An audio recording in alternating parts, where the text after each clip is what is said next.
തിരുവനായുടെ കടിയേറ്റ് Thiruvananthapuram SAT ആശുപത്രിയിൽ ചികിത്സയിലായിരുന്ന 7 വയസ്സുകാരി മരിച്ചു എന്ന വാർത്ത അല്പസമയം മുൻപാണ് പുറത്തുവന്നത്. കൊല്ലം കുന്നിക്കോട് സ്വദേശിയായ പെൺകുട്ടി 3 ദിവസമായി വെന്റിലേറ്ററിലായിരുന്നു. അവസാന ഡോസ് വാക്സിൻ എടുക്കുന്നതിന് മുൻപാണ് പേവിഷബാധ സ്ഥിരീകരിച്ചത്. ഒരു മാസത്തിനിടെ സംസ്ഥാനത്ത് പേവിഷബാധയേറ്റ് 3 കുട്ടികളാണ് മരിച്ചത്. വിവരങ്ങളുമായി സുജിത് സുരേന്ദ്രൻ ചേരുകയാണ് കൊട്ടാരക്കരയിൽ നിന്നും. സുജിത്ത്, ഇപ്പോൾ പെൺകുട്ടി കഴിഞ്ഞ മാസം 8-ാം തീയതിയാണ് പെൺകുട്ടിക്ക് നായയുടെ കടിയേറ്റുന്നത്. പക്ഷെ പിന്നീട് ചികിത്സ തേടി വാക്സിനൊക്കെ എടുത്തു. പക്ഷേ പിന്നീട് എന്തെങ്കിലും ഗുരുതരമാവുകയായിരുന്നു. പേവിഷബാധയാണെന്ന് പിന്നീട് സ്ഥിരീകരിക്കുകയും ചെയ്യുന്നു. SAT ആശുപത്രിയിൽ എത്തിച്ചെങ്കിലും ചികിത്സകളൊന്നും ഫലപ്രദമാകുന്നില്ല. ഇപ്പോൾ എന്താണ് ആശുപത്രി അധികൃതരും ഒപ്പം കുടുംബവും ഒക്കെ പറയുന്നത് ഇത് സംബന്ധിച്ച്?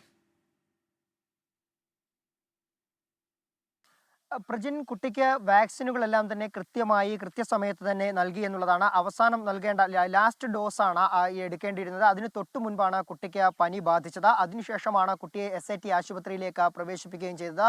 അതിനുശേഷമാണ് കുട്ടിയുടെ നില ഗുരുതരമാവുകയും ചെയ്തത്. ഏതായാലും വീട്ടുകാർ പറയുന്നതനുസരിച്ച് കുട്ടിക്ക് കിട്ടേണ്ട വാക്സിനുകളും അതുപോലെ തന്നെ ലഭ്യമാക്കേണ്ട ചികിത്സകളും ഒക്കെ തന്നെ കൃത്യമായി ലഭിച്ചു എന്നുള്ളതാണ്.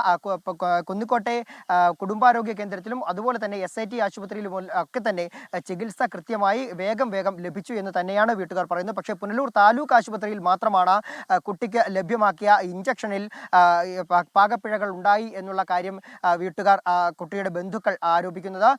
ഇപ്പോൾ കുട്ടിയുടെ മൃതദേഹമുള്ളത് തിരുവനന്തപുരം SAT ആശുപത്രിയിലാണ്. കഴിഞ്ഞ ദിവസങ്ങളിലൊക്കെ തന്നെ കുട്ടിയുടെ നില കൂടുതൽ വഷളാകുന്ന ഒരു സാഹചര്യമാണ് ഉണ്ടായിരുന്നത്. വളരെ മിടുക്കിയായ കുട്ടിയായിരുന്നു നിയ എന്നുള്ളതാണ് വീട്ടുകാരും അതുപോലെ തന്നെ സഹപാഠികളും ഒക്കെ തന്നെ പറയുന്നത്. ഇന്നലെ മുതൽ തന്നെ നിരവധി ആളുകൾ കുട്ടിയുടെ വീട്ടിലേക്ക് അധ്യാപകരടക്കം ഇവിടെ എത്തുന്ന ഒരു സാഹചര്യം ഉണ്ടായി. അപ്പോൾ നമ്മൾ അധ്യാപകരോടൊക്കെ സംസാരിച്ചു. വളരെ മിടുക്കിയാണ്, എല്ലാ കാര്യങ്ങളിലും വളരെ ആക്റ്റീവായിട്ടുള്ള കുട്ടിയായിരുന്നു.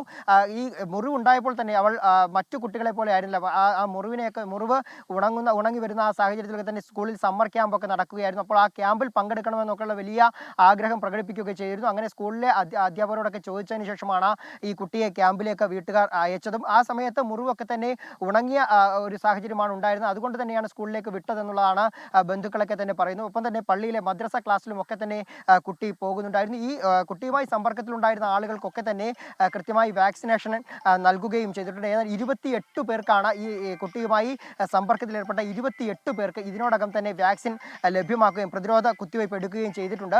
ഇനിയും എടുക്കാനുള്ളവർ എത്രയും പെട്ടെന്ന് എത്തണമെന്നുള്ള കാര്യം കൃത്യമായി ആശുപത്രി അധികൃതർ അറിയിക്കുകയും ആരോഗ്യ പ്രവർത്തകരൊക്കെ അറിയിക്കുകയും ചെയ്തിട്ടുണ്ട്. കഴിഞ്ഞ ദിവസം ഒക്കെ തന്നെ നിരവധി ആരോഗ്യ പ്രവർത്തകരും ഉൾപ്പെടെ പഞ്ചായത്ത് അധികൃതർ അടക്കം ഇവിടേക്ക് എത്തുകയും ചെയ്തിരുന്നു. എന്തായാലും ഇപ്പോൾ കുട്ടിയുടെ മൃതദേഹമുള്ളത് തിരുവനന്തപുരം SAT ആശുപത്രിയിലാണ്. ആശുപത്രി നടപടികളൊക്കെ പൂർത്തിയാക്കി ഇവിടേക്ക് ഈ വീട്ടിലേക്ക് എത്തിക്കുമെന്നാണ് നമുക്ക് മനസ്സിലാക്കാൻ സാധിക്കുന്നത്. പഞ്ചായത്തിൽ ഈ തെരുവുനായ്ക്കളുടെ ശല്യം, പ്രത്യേകിച്ചും ഈ ആക്രമണ സ്വഭാവമുള്ള നായ്ക്കളുടെ ശല്യമൊക്കെ ഉണ്ട് എന്ന് അവിടുത്തെ പഞ്ചായത്ത് അധികൃതർ തന്നെ പറയുന്നത് നമ്മൾ കഴിഞ്ഞ ദിവസങ്ങളിലൊക്കെ കണ്ടതാണ്. ഇതിപ്പോൾ ഈ കുട്ടിയെ കടിച്ച നായ തന്നെ അവിടുത്തെ പലരെയും ആക്രമിച്ചിട്ടുണ്ട്. ഒപ്പം തന്നെ ചില മറ്റ് വളർത്തുമൃഗങ്ങൾക്കും, പൂച്ച ഉൾപ്പെടെയുള്ള വളർത്തുമൃഗങ്ങൾക്കൊക്കെ ഏറ്റിട്ടുണ്ട് എന്നൊക്കെ പറയുന്നുണ്ട്.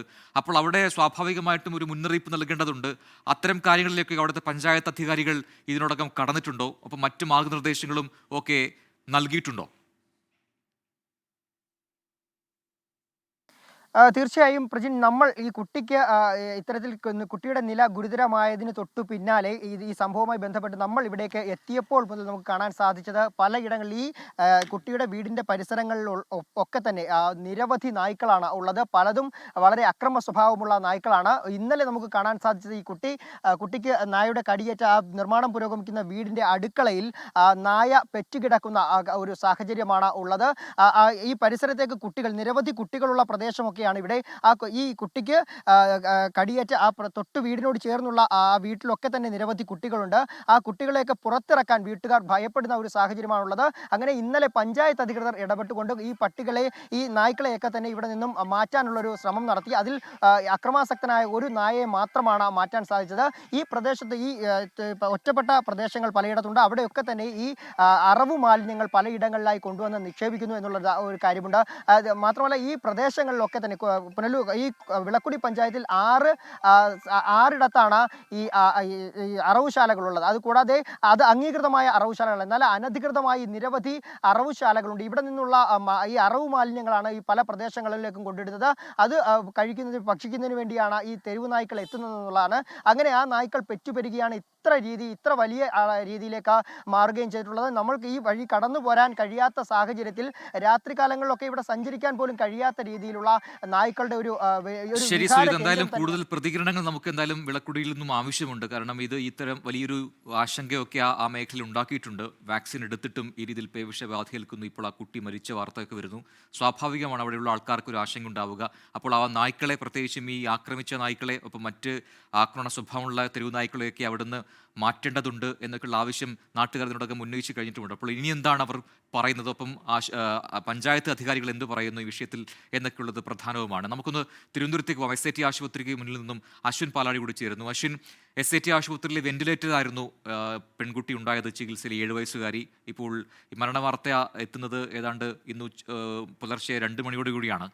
അപ്പോൾ ആശുപത്രി അധികൃതർ എന്താണ് ഇതിനെക്കുറിച്ച് പറയുന്നത്? കാരണം പേവിഷബാധയാണ്, മറ്റ് ചികിത്സകളില്ല, പ്രതിരോധ വാക്സിൻ മാത്രമാണുള്ളത്. ആ വാക്സിൻ പലപ്പോഴും ഫലപ്രദമല്ലാതെ പോകുന്നു. അതിന് ചില കാരണങ്ങളുണ്ട്, ചില സാഹചര്യങ്ങളുണ്ട് എന്ന് ആരോഗ്യ വിദഗ്ധർ തന്നെ പറയുന്നുണ്ട്. ഈ കുട്ടിക്ക് കടിയേറ്റത് കൈക്കാണ്. ഈ അരയ്ക്ക് മുകളിലോട്ടുള്ള നാഡീവ്യൂഹം കൂടുതലായുള്ള ശരീരഭാഗങ്ങളിൽ കടിയേൽക്കുമ്പോഴാണ് ഇത് വലിയ മാരകമായി മാറുന്നത്, അല്ലെങ്കിൽ അത് കുറച്ച് ആശങ്കപ്പെടുന്ന സാഹചര്യത്തിലേക്ക് പോകുന്നത്. ആ സമയത്തൊക്കെ കൃത്യമായി വാക്സിൻ എടുക്കേണ്ടതുണ്ട് എന്ന് അധികാരികൾ തന്നെ പറയുന്നുണ്ട്. അവിടെയാണ് കുടുംബത്തിൻ്റെ ആരോപണവും പ്രസക്തമാകുന്നത്. വാക്സിൻ കൃത്യമായ രീതിയിലല്ല എടുത്തത് എന്ന ആരോപണം കൂടി പ്രസക്തമാകുന്നത്. SATയിൽ നമുക്ക് ലഭിക്കുന്ന വിവരങ്ങൾ എന്താണ് അശ്വിൻ?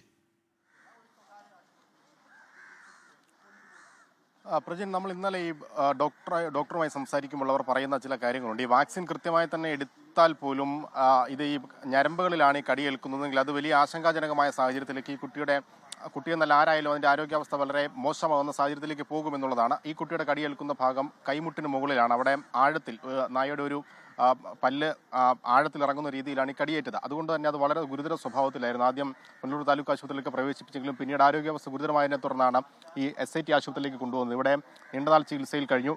ഇന്നലെയൊക്കെ നമ്മൾ വിളിച്ചു ചോദിക്കുമ്പോൾ 90% വെന്റിലേറ്റർ സപ്പോർട്ടോടുകൂടി ആ കുട്ടി അതിജീവിച്ചത് എന്നുള്ളതാണ് ഏറ്റവും പ്രധാനപ്പെട്ട കാര്യം. അതുകൊണ്ട് തന്നെ വളരെ സങ്കീർണമായ ഒരു ആരോഗ്യാവസ്ഥയിലേക്ക് പോയിരുന്നു. ഇപ്പോൾ എന്തായാലും ഈ കുട്ടിയുടെ മൃതദേഹം അല്പസമയത്തിനുള്ളിൽ തന്നെ വീട്ടിലേക്ക് കൊണ്ടുപോകുമെന്നുള്ളതാണ് ബന്ധുക്കളുമായി സംസാരിക്കുമ്പോൾ നമുക്ക് മനസ്സിലാക്കാൻ കഴിയുന്നത്. ആശുപത്രിയിൽ നടപടിക്രമങ്ങളൊക്കെ അധികം വൈകാതെ തന്നെ ഏകദേശം 7 മണിയോടുകൂടി തന്നെ പൂർത്തിയാകും എന്നുള്ളതാണ് മനസ്സിലാക്കുന്നത്. എന്തായാലും ഇതിൽ ഈ വാക്സിനുമായി ബന്ധപ്പെട്ട ആശങ്ക അല്ലെങ്കിൽ അത് മന്ത്രി പ്രശ്നങ്ങളെല്ലാം ഈ കുടുംബം ആദ്യം തന്നെ ഉന്നയിച്ചതുമാണ്. എന്താണ് ഇത്തരത്തിൽ വാക്സിൻ എടുത്തിട്ടും ഇങ്ങനെ ഗുരുതരമാകാനും ഇപ്പോൾ അതൊരു മരണത്തിലേക്ക് പോകാനുമൊക്കെ ഒരു സാഹചര്യം ഒരുക്കിയത് എന്നുള്ളതാണ് ഏറ്റവും പ്രധാനമായി വരുന്ന ചോദ്യം. സ്വാഭാവികമായി ഒരു നായ കടിച്ചാൽ നമുക്ക് ചെയ്യാൻ കഴിയുന്ന പരമാവധി എന്ന് പറയുന്നത് ഈ പ്രതിരോധ വാക്സിൻ എടുക്കുക, അല്ലെങ്കിൽ ഇതുമായി ബന്ധപ്പെട്ട റാബീസ് വാക്സിൻ അടക്കമുള്ള കാര്യങ്ങൾ എടുക്കുക, സിറം അടക്കമുള്ള കാര്യങ്ങളിലേക്ക് പോവുക എന്നുള്ളതാണ്. അതൊക്കെ ചെയ്തിട്ടും ഇങ്ങനെ നിരന്തരമായി തുടർ മരണങ്ങൾ ഉണ്ടാകുന്നു എന്നുള്ളതാണ് നിലവിൽ ഏറ്റവും ആശങ്ക പടർത്തുന്ന കാര്യം. ഈ 1 മാസത്തിനിടെ ഉണ്ടാകുന്ന 3ാമത്തെ മരണമാണ് പേവിഷബാധയേറ്റ് എന്നുള്ളതാണ് ഏറെ ആശങ്കാജനകം. എന്തായാലും ഇതുമായി ബന്ധപ്പെട്ട മറ്റ് കാര്യങ്ങളൊക്കെ, പ്രത്യേകിച്ച് വാക്സിൻ അതിൻ്റെ പ്രതിരോധ ശേഷി അടക്കമുള്ള കാര്യങ്ങളെക്കുറിച്ച് വിശദമായ പഠനങ്ങളൊക്കെ ഈ സംഭവത്തിന് പിന്നാലെ നടക്കുന്നുണ്ട്. അതിൻ്റെ വിദഗ്ധ സംഘമൊക്കെ ഇതിൻ്റെ മറ്റ് ഗുണങ്ങളെക്കുറിച്ചൊക്കെ പരിശോധിക്കുന്നുമുണ്ട്. എന്തായാലും ആ കുട്ടിയുടെ മൃതദേഹം അല്പസമയത്തിനുള്ളിൽ ഇവിടെ നിന്ന് ഇറക്കുമെന്നുള്ളതാണ് മനസ്സിലാക്കുന്നത്. പ്രജിൻ, അശ്വിൻ പാലാഴിയാണ് SAT ആശുപത്രിക്ക് മുന്നിൽ നിന്ന് വിശദാംശങ്ങൾ നൽകിക്കൊണ്ടിരിക്കുന്നത്.